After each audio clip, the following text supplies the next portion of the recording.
Hello and welcome to our Sunday Musing. I hope that wherever you are and whatever you're doing, you're having a lovely Sunday. Behind me is the chaos of our garden. There is an update on the garden chaos in our garden and chicken and in our case house and studio musing type update. That is a separate video which you should all probably know by now, but you know, I feel obliged to say it. Today I want to talk to you about mechanics.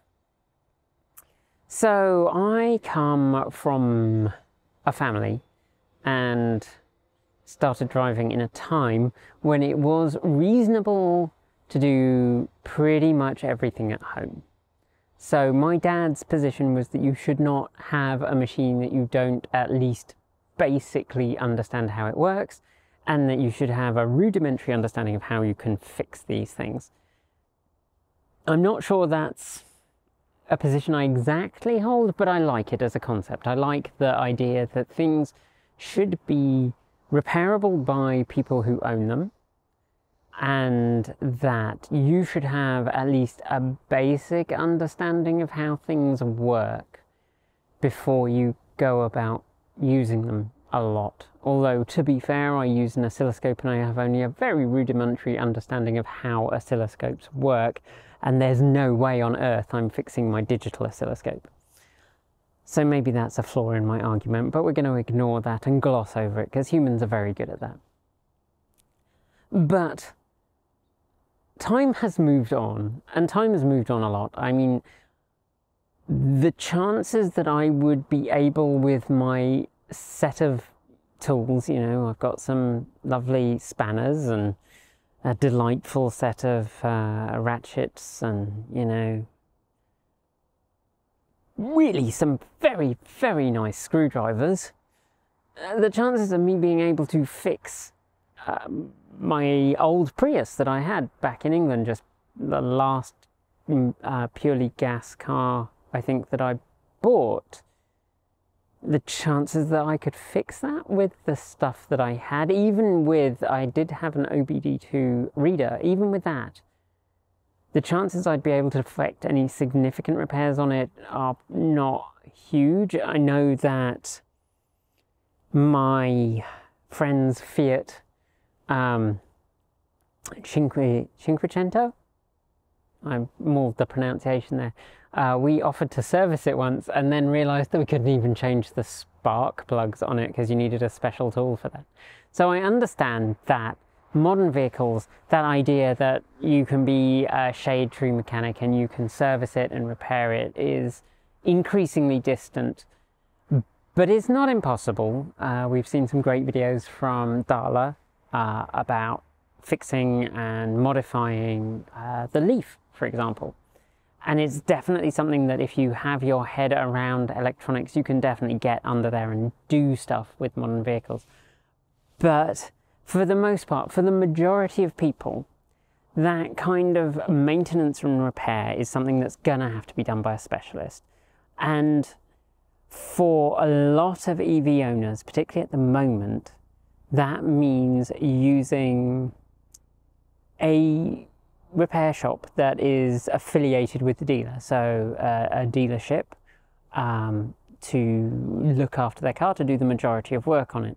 And while I had the Toyota RAV4, which was well out of its warranty period, I actually found that a local independent garage was better for most jobs because, to be honest, they broke fewer things than the Toyota dealership did. Like the Toyota dealership, when they were repairing something, they almost invariably seemed to break some other part of the car. Whereas our local independent repair shop did the work and handed me the car back, and they were actually slightly more expensive than the Toyota dealer, but I trusted them with the car more. But as it stood at the time, they did not handle electric vehicles as a whole. They were willing to do, you know, body work. They were willing to do repairs to things like the brakes. At the time, I didn't have anywhere I could even reasonably change the brake pads because I wasn't allowed to do a lot of work on the driveway of the place that we were renting. It wasn't really okay to do that, and so I would take it to the garage for that kind of thing. And yeah, so I was okay letting them do that, but they had no training in hybrids or electric vehicles, and so they were not willing to touch anything that involved the high voltage components, which is very wise.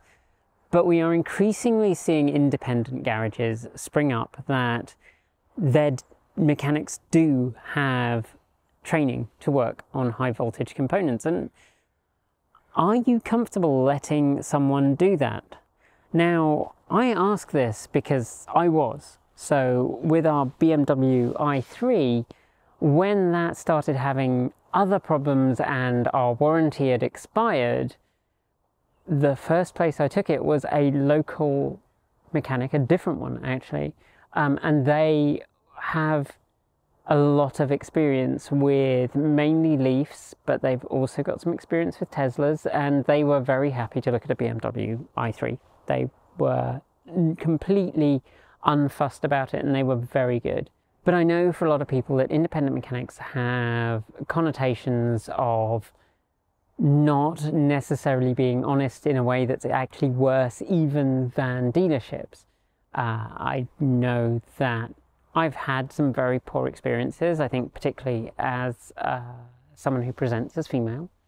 I went to a garage back in England with my Morris Minor many years ago, and they failed my car on its annual roadworthiness test and told me it needed work that I knew it didn't need, but they had my car there, and they basically said, oh, well, we have to adjust the brakes. And I was like, okay, well, that's fine. So they adjusted the brakes, and then they did a brake test, and the new brake test was actually worse than the old brake test, but then they passed it. And when I drove it afterwards, I realized that they had actually made the brakes a lot worse, probably because they weren't very familiar with 1960s drum brakes. But by that point, you know, they'd done the work on the car that they claimed it needed doing. I had a similar experience again with Rebecca, which is the Morris Minor, where a garage said that they'd fixed the timing, which had been an issue. It was overheating.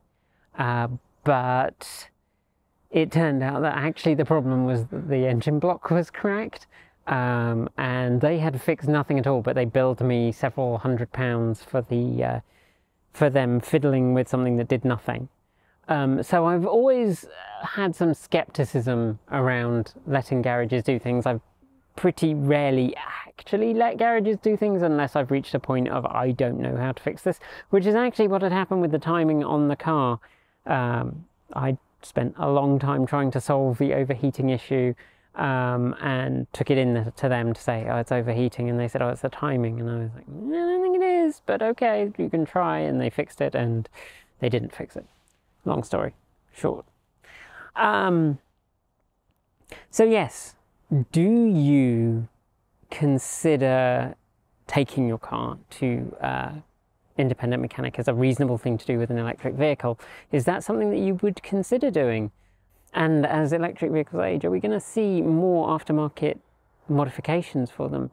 Are we going to see Leafs and Bolts with aftermarket performance accessories? Because all of this torque curve, the charging curve, that's all computer controlled. It can all be changed relatively easily. Are we going to see independent mechanics springing up that do a lot of that?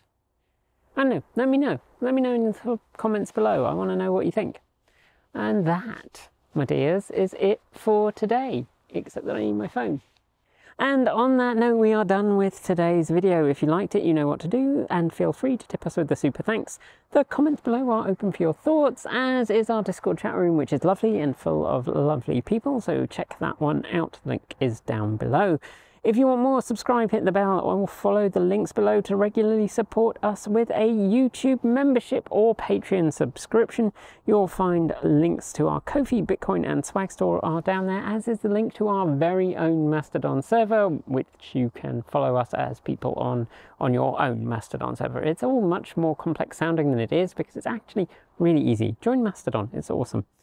And scrolling by on my right is our list of amazing charged up supporters, and shout outs go to our self-driving tier supporters: Mike Guida, Patrick Boyarski, Chris Maxwell, Brian Newton, Michael Goad, Bennett Elder, Andrew Martin, Pedro Mura Pinheiro, Brophy Wolf, Chris and Michael Johnson, Tesla in the Gong, Dan Blair, Peter Dillinger, Gordon C., Stephen O'Donoghue, Kyle Hodgson, Anthony Coates, Raging Fellows, Denny Hyde, Chris Ascenter and Jim Burness.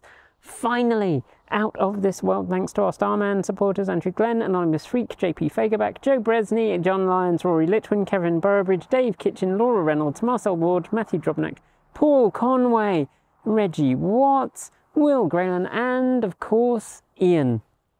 We'll be back soon with more videos, but until then, keep evolving.